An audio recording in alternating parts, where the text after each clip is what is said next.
Namo tassa bhagavato arahato samma sambuddhassa. Namo tassa bhagavato arahato samma sambuddhassa. Namo tassa bhagavato arahato samma sambuddhassa. Dhamma akan melindungi mereka yang melaksanakan Dhamma.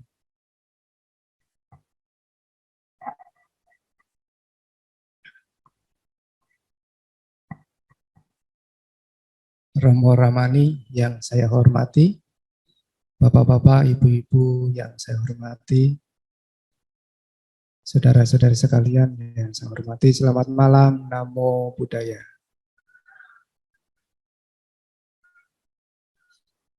Demikian juga yang mengikuti di Zoom ataupun di YouTube, selamat malam, Namo Buddhaya. Ya, Bapak Ibu, saudara-saudara sekalian, khususnya yang di Dhammasala, mari kita mempersiapkan diri untuk melanjutkan berbuat baik. Oleh karena itu, mari duduklah dengan rileks, duduklah dengan nyaman. Bante mau bercerita atau memberikan pesan Dhamma kurang lebih kalau lama 40 menit, kalau sebentar 30 menit. Ya. Nanti kalau ada yang demo, udah lebih Bante yang angkat tangan semua ya. Ya.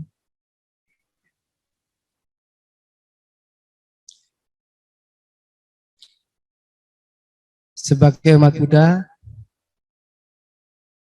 kita mempunyai tujuan, diantaranya adalah ingin bahagia. Demikian juga sebagai manusia, kita mempunyai tujuan bahagia. Ketika sebagai umat Buddha ingin bahagia, kita harus mempraktekkan Dhamma. Kita harus memiliki cinta kasih, memiliki kepuasan, merasa cukup, maksudnya memiliki kebijaksanaan, maka kita bisa bahagia. Sebagai manusia, kita tinggal di bumi, ketika kita melaksanakan kewajiban untuk mencapai tujuan hidup, maka kita bisa bahagia. Oleh karena itu, mari setelah kita tahu kita ingin bahagia, ya kita harus berbuat baik atau melakukan kebaikan agar tujuan kita itu tercapai. Kalau kemarin Bante mengajak Ibu Bapak untuk memperkokoh keyakinan sehingga menumbuhkan semangat kita dalam berbuat baik, mempraktekkan Dhamma, maka malam hari ini saya mengajak Ibu Bapak, saudara-saudari sekalian untuk memiliki Brahma Wihara.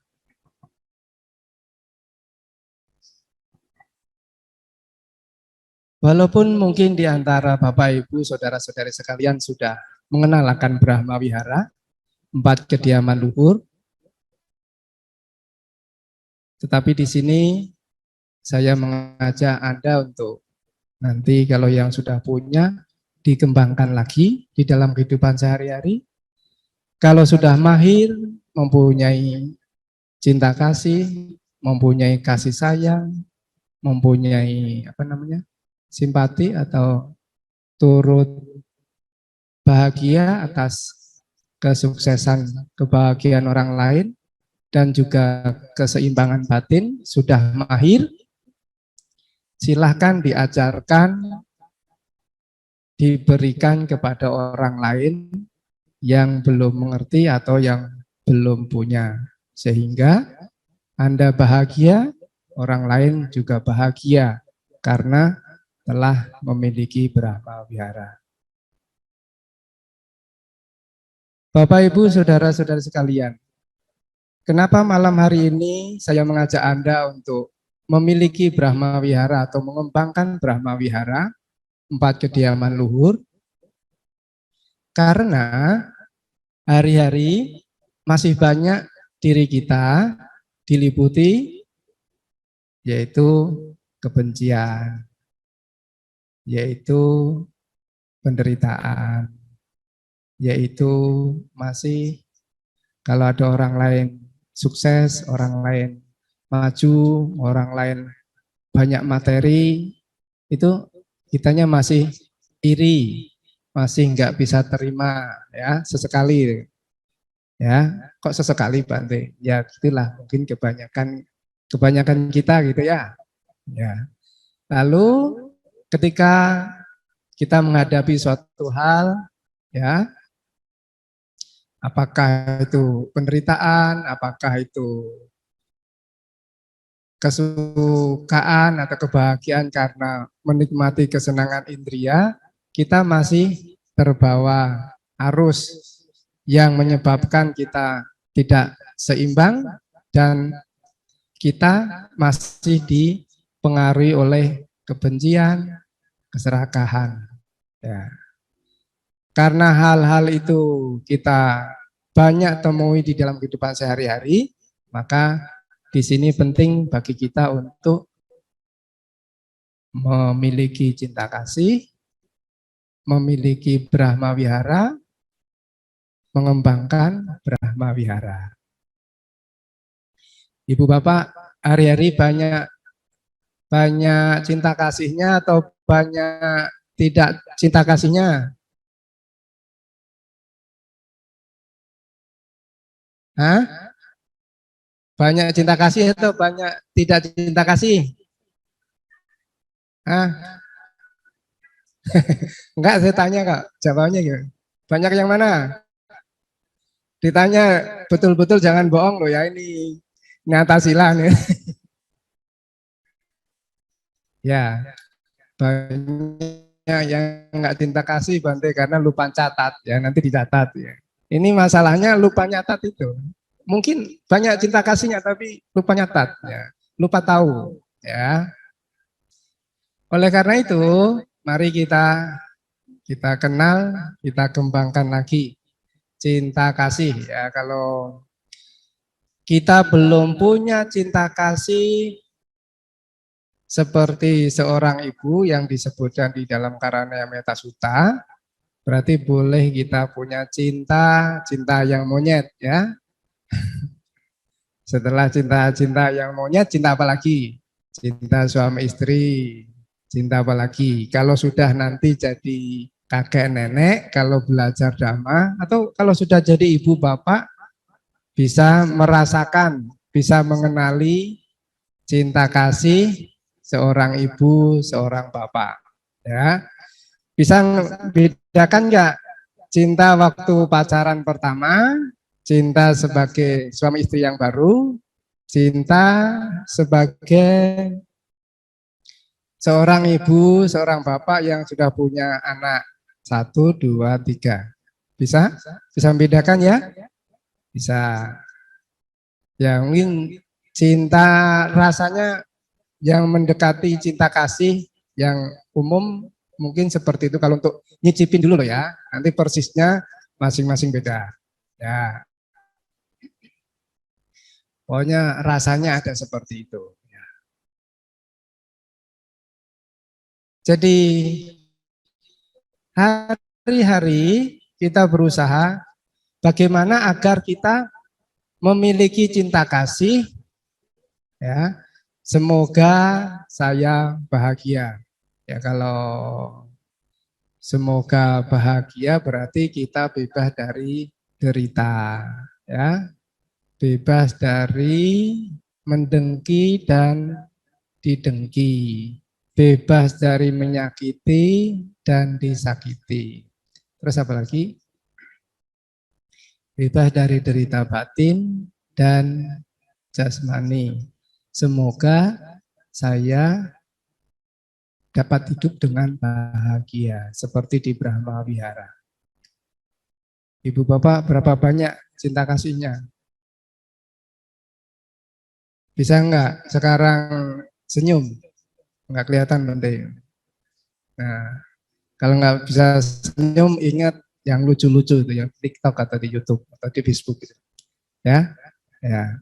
Kalau sudah senyum, rasanya seperti itu dulu, tapi jangan senyum terus ya.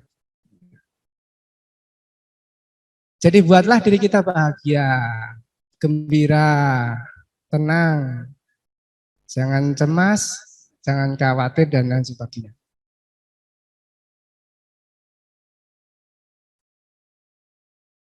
Hari-hari latihannya, Bante, kan kalau suruh memancarkan cinta kasih kan biasanya ke orang lain. Apakah ke diri sendiri? Bisa? Menurut saya bisa ya. Nanti kalau ibu bapak sudah bisa meditasi, akan kenal di dalam diri kita, kan jadi 5 toh, kita ini toh, badan. Sudah tahu badan? Ya. Lalu yang di dalam ada berapa? Ada 4. Perasaan, ingatan, gampangnya loh ya, nanti kalau kalimatnya salah-salah ya maksudnya ke sana. Yang benar maksudnya.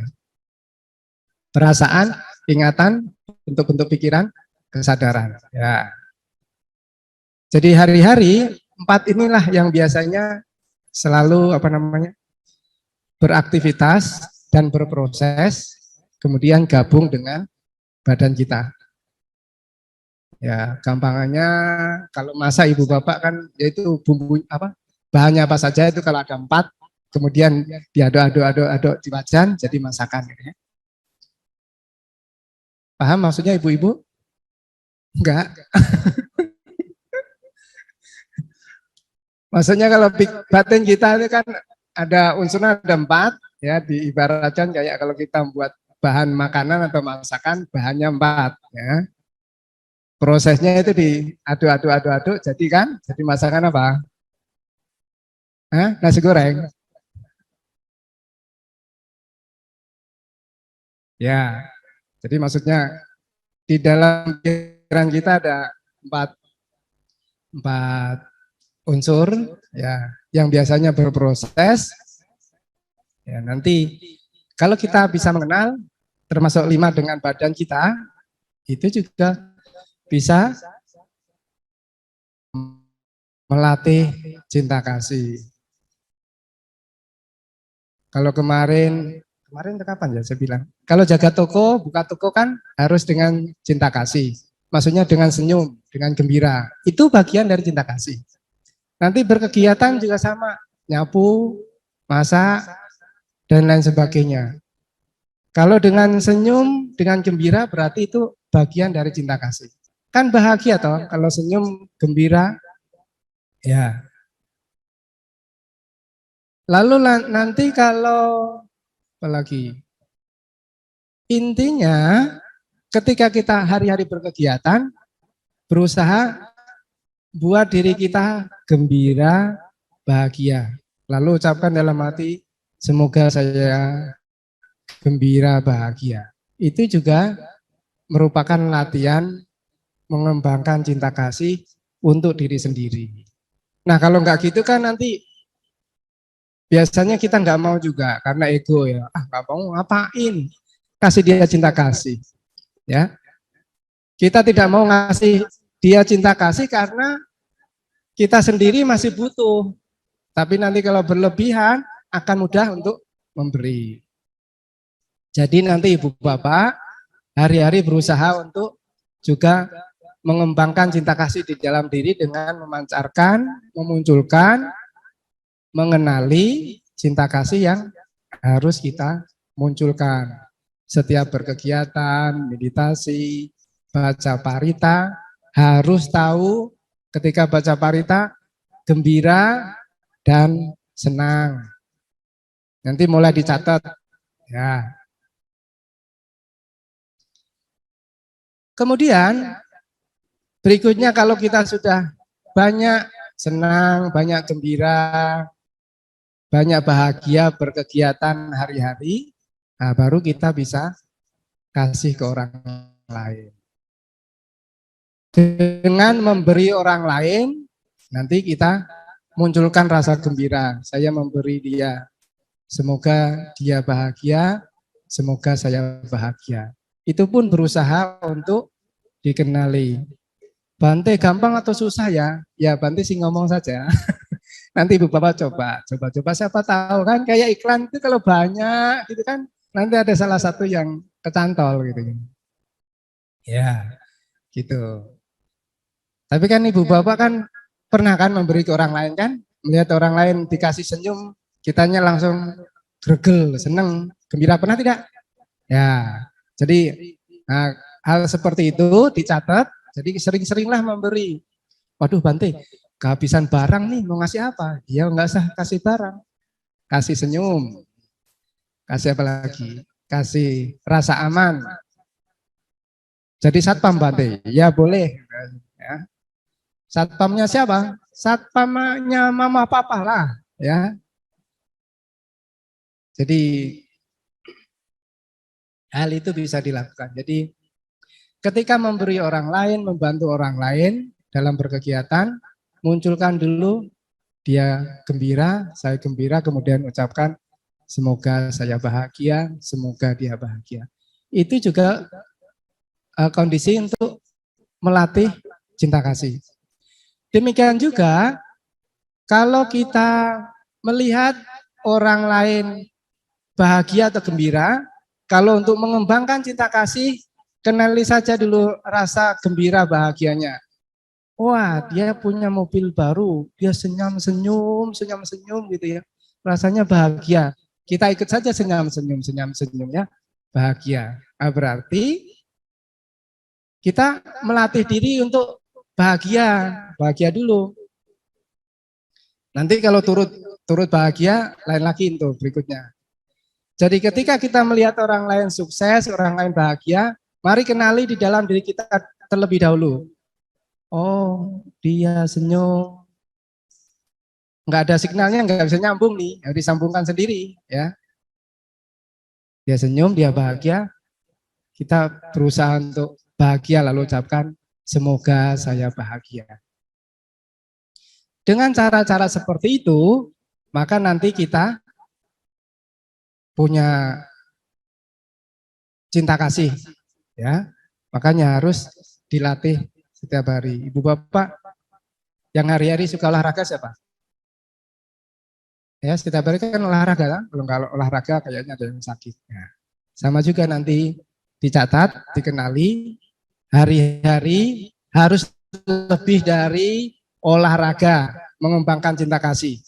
Mana bisa Bante olahraga sambil cinta kasih? Bisa saja. Kalau sadar, kalau gembira, kalau ceria itu ada rasa bahagia. Mengembangkan cinta kasih juga bagian dari mengembangkan cinta kasih. Makanya nanti hari-hari asal kita gembira, kita bahagia, berkegiatan, apapun yang kita lakukan, maka di situ kondisi untuk mengembangkan cinta kasih dengan mengucap semoga saya bahagia, begitu ya. Berarti gampang ya Ibu Bapak nanti kalau mau latihan mengembangkan cinta kasih ya, berkegiatan bisa buat kondisi-kondisi dulu. Nanti kalau sudah waktunya meditasi, sudah duduk dengan nyaman, lalu ucapkan dalam hati, semoga saya bahagia, bebas dari derita, bebas dari mendengki dan didengki, bebas dari menyakiti dan disakiti, bebas dari derita jasmani dan batin. Semoga saya dapat menjalankan hidup dengan bahagia. Nah, ketika kita nanti mengulang seperti itu, kemudian hari-hari kita menemukan suasana gembira bahagia, itu bermanfaat sekali ya. Ini berkaitan dengan cinta kasih. Kemudian yang kedua yaitu kasih sayang. Apa bedanya cinta kasih sama kasih sayang?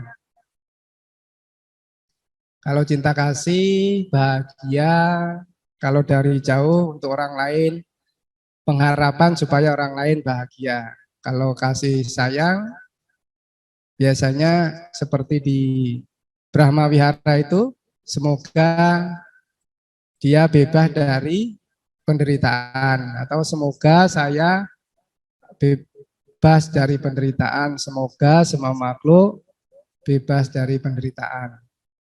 Jadi, mengharapkan diri kita supaya bebas dari penderitaan. Setelah bebas dari penderitaan bisa bahagia, ya. Jadi Ibu Bapak nanti silahkan latihannya adalah menolong diri sendiri. Masa bisa menolong diri sendiri? Bisa Ibu Bapak? Caranya gimana kalau lagi sendiri? Nolong diri sendiri. Nolong diri sendiri dulu. Hah? Nolong diri sendiri dulu bagaimana? Ketika sendiri. Contohnya adalah ketika kita sedih harus ya ditolong diri ini. Tolongnya gimana? Jangan bersedih. Kalau pikiran ini rewel kok mikirin yang sedih, mikirin utang apa ya. Dipindah mikirin lotre gitu, dapat lotre gitu. Nah, kalau bisa berubah dari susah menjadi gembira, pada saat itu berarti Anda menolong diri Anda sendiri. Di situ Anda bisa melatih kondisi-kondisi mengembangkan cinta kasih. Ya, Ibu Bapak kenal nggak ketika lagi capek, ngomel-ngomel sendiri? Pernah? Banyak atau sedikit? Nah, ngamuk-ngamuk sendiri, barang-barang ditendangin, bukan bola ditendang. Ya, waktu kelaparan, enggak ada masakan, gimana nih? Nah, pada saat seperti itu, Ibu Bapak harus menolong dirinya sendiri. Kalau bisa, kalau nggak bisa bagaimana? Cari orang lain untuk nolong. Tolong dong bantuin saya ini lagi gelisah nih. Langsung curhat lah ya. Ya jadi Ibu Bapak nanti kan kalau susah gelisah, dibantu diri sendiri supaya tidak susah gelisah. Ya, kalau nggak bisa Bante, nggak bisa gimana ya? Kalau nggak bisa, dinikmati saja, tapi jangan diajak jalan-jalan ya. Kalau susah, kalau ada masalah, dikenali saja, lalu ya dirayu-rayu lah. Ah, sudahlah, kan sudah terlanjur, nggak usah susah-susah banyak. Sekarang kita kan lagi mau berkegiatan gitu lah. Sudah cerialah gitu ya. Jadi pertama kita harus membantu diri kita sendiri. Ya, nanti kalau kenal batin kita ya, kalau biasa meditasi akan mudah. Kalau susah gimana supaya nggak susah. Susah itu ada sebabnya, maka harus diatasi sebabnya dulu dan lain sebagainya. Kemudian latihannya adalah kalau nanti sudah bisa membantu diri sendiri sering, ya, latihannya bantu orang lain. Ya, kalau ada orang lain susah, kalau takut yang dibantu di luaran, di rumah kan bisa bantu kan. Mama papa sibuk, bantu. Kakaknya sibuk, kerepotan, bantu. Ya, nenek kakeknya kerepotan, dibantu. Pada saat membantu itu, ingatlah, oh saya berarti ini latihan kondisi mengembangkan kasih sayang. Ya, jadi nanti latihan hal itu dikenali. Ibu bapak kalau yang jadi guru, ketika ngajar, ketemu muridnya yang kerepotan mengerjakan soal, dibantu, jangan mahal-mahal. Wah, ini enggak les ke tempat saya, biarin aja. Jangan ya. Berarti kalau kita ingat kasih sayang, lihat sampai kepalanya digini-giniin terus mengerjakan soal, kalau malah diketawain ya. Wah, ya, waduh ini kayaknya kerepotan. Ya sudah, saya mau bantu dia biar mengembangkan kasih sayang. Ya, itu kalau jadi ngajar. Ya jadi nanti hari-hari bisa. latihan seperti itu. Membantu orang lain supaya bebas dari penderitaan. Kemudian yang berikutnya adalah turut bahagia atas kebahagiaan orang lain. Nah, kalau tadi yang pertama, ketika melihat kegembiraan, kebahagiaan orang lain, hanya mengenali turut bahagia, turut gembira. Sekarang, ketika melihat orang lain sukses, ketika melihat orang lain bahagia, nah sebelum ke sana, boleh kita mengenali ke dalam diri kita dulu. Diri kita hari-hari ada kesuksesan enggak? Ada kebahagiaan tidak? Ada kesenangan tidak? Ya, ada kemampuan yang kita lakukan tidak? Ya, kalau bekerja bantu anak, ya waktu sekolah bantu orang tua, itu ada kesuksesan kita dalam berbuat baik. Ya, kalau membantu hari-hari juga susah, dapatnya susah, itu juga bagian kesuksesan. Oh, bagian kesuksesan? Bagian kesuksesan karena mengetahui. Ya, nanti kalau ibu bapak suka meditasi, dengan mengenali proses pikiran kita baik atau buruk, itu juga bagian dari kesuksesan kita untuk mengenali. Maka kalau hari-hari bisa membantu orang lain, bisa mengenali ya di dalam diri kita bahwa kita telah melakukan sesuatu hal yang baik, itu juga bagian dari mengembangkan turut bahagia.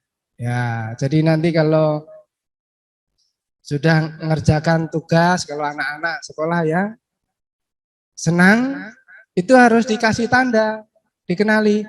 Oh, saya sekarang gembira karena sudah sukses mengerjakan tugas.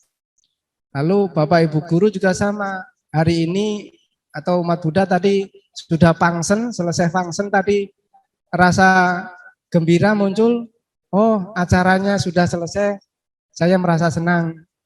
Itu juga harus dikenali. Ya. Jadi nanti kalau sudah mengenali kesuksesan yang ada di dalam diri kita, kemampuan yang ada di dalam diri kita, baru kemudian kita kembangkan lagi untuk bisa turut gembira atas kesuksesan orang lain. Nah, kalau nanti kita tidak sering mengenali kebahagiaan yang ada di dalam diri kita, kesuksesan yang ada di dalam diri kita, ini pikiran kita kalau di film apa tuh, film silat itu yang Sun Gokong, nah itu simbol pikiran, itu loncat-loncat ya. Jadi tidak ada semenit itu sudah lari ke Amerika, sudah lari ke Jepang ya, kemana-mana. Makanya harus pikiran ini diisi banyak kebaikan supaya enggak cepat loncat ke hal yang buruk. Kalau sudah mengenali kemampuan kita, kesuksesan kita, kebahagiaan di dalam diri kita, nanti akan mudah untuk melihat orang lain. Wah, dia kok dapat mobil baru.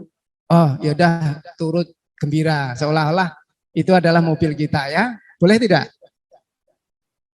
Enggak, maksudnya kan yang penting happy dulu. Nah, daripada ada tetangga punya mobil malah kita sakit hati kan, ya udah seolah-olah itu mobil saya lah, saya ikut bahagia. Ya pertama boleh kan gitu, ya. Jadi turut gembira atas kesuksesan dia. Karena kalau enggak gitu, nanti kita lihat tetangga sukses, tetangga bahagia, kita malah cemberut. Ya. Nah itu jadi nanti kita latihan untuk menemukan kesuksesan kita, bahagia di dalam diri kita, dikenali, oh saya sukses, saya bahagia hari ini, turut bahagia, turut gembira. Dan nanti akan mudah untuk kalau orang lain sukses atau bahagia akan gampang ya. Kalau tidak bisa Bante, Ya dicatat saja, saya terlanjur sakit hati. Berikutnya nanti, ya jadi kalau ibu bapak nanti udah mahir gampang, oh iya ya, nanti tetangga punya sepeda motor baru, saya ke iri ini, irinya dipindah, ya terima kasih, semoga Anda bahagia gitu ya. Sesi berikutnya, nah, itu cuma jeda berapa detik gitu ya. Kemudian yang keempat, ini sudah berapa menit? 30 menit nih. 10 menit lagi Bante. Wah, iya lama. Yang suka dengerin nanti kalau saya ngomongnya ke sana kemari. Nanti disambung lagi ya lain waktu. Yang keempat adalah keseimbangan batin. Hari-hari kita berusaha supaya tidak gampang marah. Ketika lagi susah, kita tidak susah. Ketika kita gembira, tidak terlalu gembira. Kita seimbang. Supaya bisa seimbang, biasanya kita harus punya kebijaksanaan. Ya, salah satunya untuk merenungkan yang Brahma Wihara itu, Brahma Wihara. Kalau tadi turut gembira atas kebahagiaan orang lain, kalau sudah mengenali diri kita selalu bahagia disadarin, demikian orang lain, nanti hari-hari diucapkan, semoga saya, semoga mereka dapat apa namanya, tak kehilangan kesejahteraan yang telah mereka peroleh. Kalau keseimbangan batin, maka berusahalah nanti kalau lagi susah, lagi gembira, bagaimana supaya standby di tengah, tetap seimbang. Kenapa harus tetap seimbang? Takutnya kalau umpama dapat makanan yang enak, terlalu enak, lupa. Mau habis kok masih banyak ini. Sendoknya sampai digigitin. Terbayang, tadi masih banyak. Itu karena keenakan. Sendoknya pun sampai kletak-kletak. Oh kirain tulang ayam. Nah itu pikirannya terlalu serakah karena enak tadi. Berlebihan. Tapi kalau di tengah-tengah, oh saya makan nasi. Ini kayaknya tinggal 2 sendok. Ya mau habis ya. Jangan terpengaruh enaknya. Itu tinggal 2 sendok saja loh ya. Ya, ini mau habis. Nah, ketika 2 sendok sudah habis, tidak kepikiran lagi mau cari makanan. Tapi kalau terbawa, sudah habis, masih kepikiran besok mau cari lagi. Lalu di planning lagi, sebulan mau cari lagi. Ya ini berarti terbawa itu. Jadi nanti demikian juga kalau kita mendapat kesusahan, nanti itu direnungkan bahwa kita adalah milik dari perbuatan kita sendiri. Mewarisi dari perbuatan kita sendiri, lahir dari perbuatan kita sendiri, berkerabat dengan perbuatan sendiri, tergantung pada perbuatan sendiri. Nanti kalau kita susah harus dikenali. Susah berarti sebabnya mungkin karena perbuatan saya. Jadi jangan menyalahkan pada diri kita. Tetap sadar. Kalau menyalahkan tambah menderita. Kalau demikian juga kalau orang lain dapat kesusahan juga harus seimbang. Oh dia mewarisi dan seterusnya kamanya. Tapi jangan disyukurin loh ya. Syukur itu kamamu jangan. Kalau bisa harus dibantu. Kalau ada orang lain susah, kita dengar, kita melihat, itu berarti ada hubungan kama dengan kita. Bukan hanya kama dia saja, bukan. Kalau kita melihat, kita mendengar, berarti itu kalau ada kaitan dengan kita. Apalagi kalau dia susah kemudian kitanya juga ikut susah, berarti itu ada hubungan kama dengan kita. Maka kalau ada solusinya harus dibantu. Jangan mentang-mentang nggak suka sama dia kesandung, syukurin loh, matanya di mana katanya. Jangan.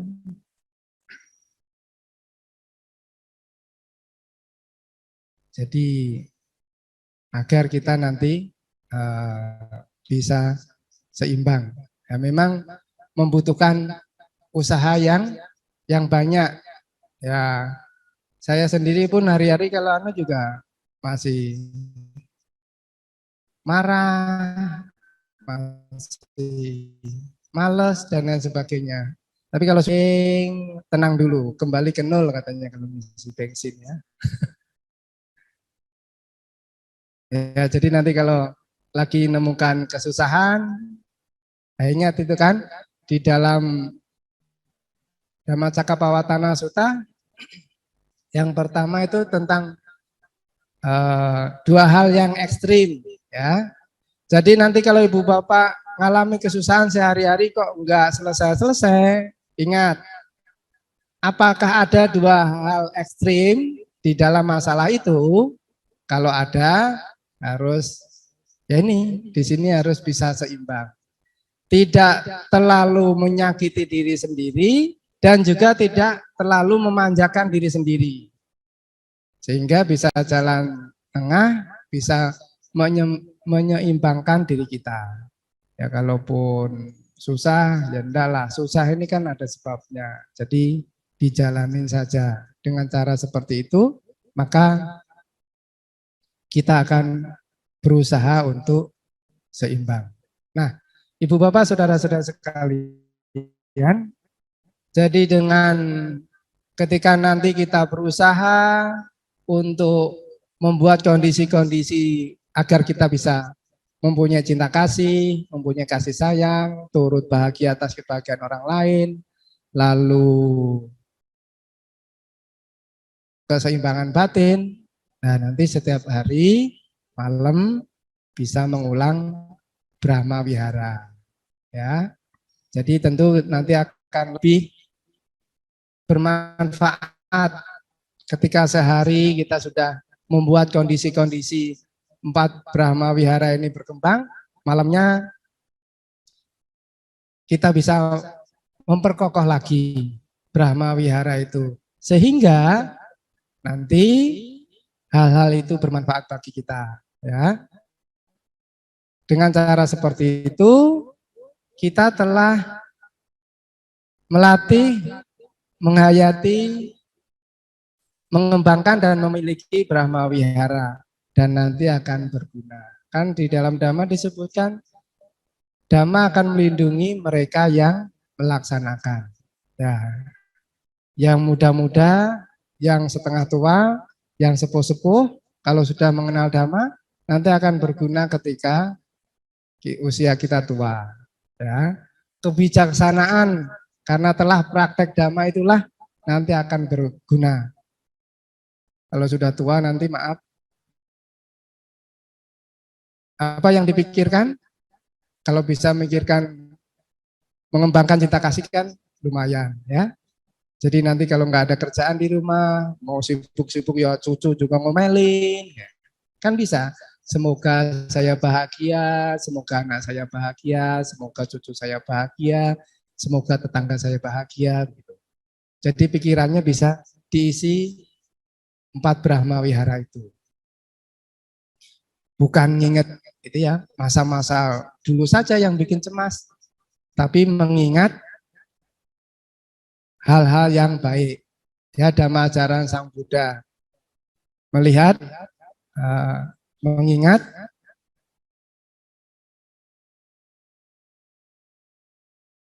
kebaikan-kebaikan yang sudah kita lakukan. Nah itu akan bermanfaat nanti. Ya Ibu Bapak sekarang kalau lagi capek, cepatnya ingat apa? Ingat senang atau ingat susah?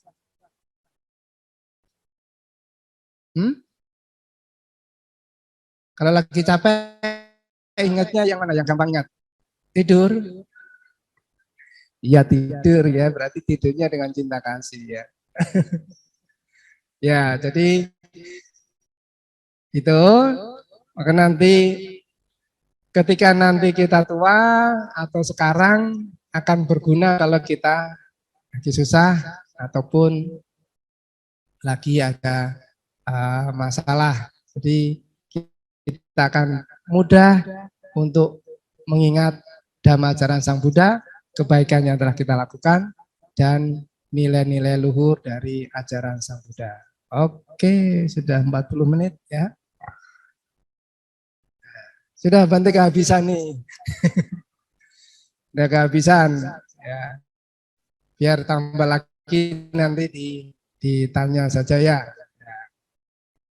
Oke, itu saja pesan dari saya. Ajakannya adalah mari kita melatih, mengembangkan Brahma Wihara. Cinta kasih, kasih sayang, turut bahagia atas kebahagiaan orang lain, dan keseimbangan batin.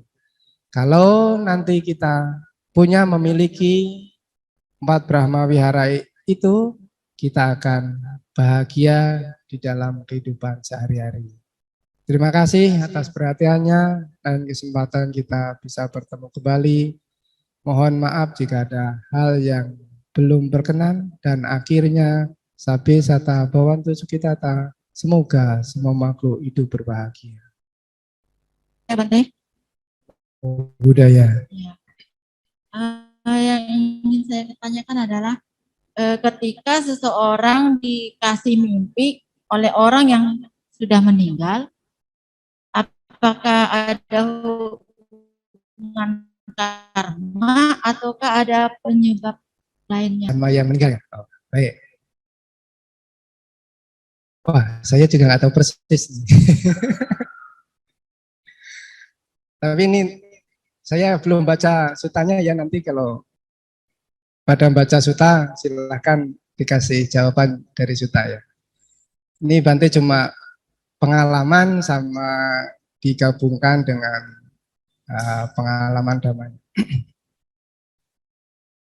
Ketika dimimpiin sama para leluhur atau kerabat kita, yang pertama yang perlu kita ketahui adalah kita harus sadar dulu. Sadar ya, kalau meditasi sadar. Sebelum tidur kepikiran atau tidak, sebelum tidur capek atau tidak, ya. Kalau kepikiran sama kerabat, mereka yang meninggal atau capek, nah biasanya katanya kan mimpi itu bunganya orang tidur. Nah nanti kalau sudah tahu, oh, waktu tidur saya kayaknya nggak capek, saya nggak kepikiran siapa-siapa. Nah katanya itu ada gelombang-gelombang kesadaran, ya. Jadi makanya nanti harus dikenali sadarnya itu. Saya kangen enggak ya sama keluarga atau sama leluhur-leluhur itu. Kalau enggak kangen, enggak capek, enggak kepikiran, berarti itu mungkin tanda-tanda ya. Nah, kalau itu tanda-tanda, nanti mimpinya harus sadar juga. Mana bisa Bante mimpi harus sadar? Maksudnya mimpinya apa? Kalau mimpinya ditemuin kakek atau nenek sambil cemberut, seolah-olah minta makan, ya besok datang ke wiharanya dan makanan ke Bante, ke Samanera atau ke Atasilani. Atau kalau nggak ada Bante, Samanera, Atasilani ya dana makanan ke siapalah. Lalu kasih signalnya dikasihkan ke sana, ke nenek atau kakek itu. Nek, kakek, saya tadi udah dana makanan ya, saya persembahkan ke kakek nenek. Bisa seperti itu. Ya, jadi nanti harus dikenali ketika mau tidur itu harus sadar, capek atau enggak, pikiran atau tidak, kangen atau tidak. Nanti waktu mimpi dikenali juga itu mimpinya. Nanti kalau sudah kenal mimpinya itu, ya sudah nanti digambarkan sendiri. Oh, mimpinya gini, mungkin seperti ini, hanya mungkin saja. Jadi mungkinnya adalah, oh ini kayaknya kok nggak baik ya, berarti saya berbuat baik. Ini kok biasa saja ya, ya saya harus hati-hati begitu. Pernah mimpi apa memang persisnya? Kalau pengalaman saya Bante, saya pernah dulu, lama banget sih, pernah dimimpikan sama almarhum bapak saya. Kemudian saya berpikir, ada apa? Setelah itu, pas besoknya, saya coba hubungi mama saya. Ternyata memang seperti dia ada beban. Ada apa? Kayaknya ada beban pikiran mamanya. Dia mau menyampaikan ke kita. kita, tapi dia enggak apa, sepertinya sungkan kemungkinannya. Jadi mungkin lewat almarhum papa dikasih mimpi. Nah, ternyata dia ada masalah, ada mungkin kesulitan apa, uang atau apa. Jadi mungkin dia lihat, kalau cerita orang tua jadi sedih. Ya, jadi seperti terharu kan? Ya. Jadi dia mungkin dia lihat mungkin keadaan ekonomi anaknya di sini mungkin ya. Jadi mungkin dia memberi ya. Jadi ya kita membantu mengurangi beban pikiran orang tua. Menurut pengalaman saya seperti itu. Ternyata dengan mimpi itu juga bisa seperti ada orang bilang kontak batin atau apa yang melalui perantara. Setelahnya sih nggak pernah lagi karena kita sebagai anak kan sudah ngerti apa yang diberikan orang tua seperti itu.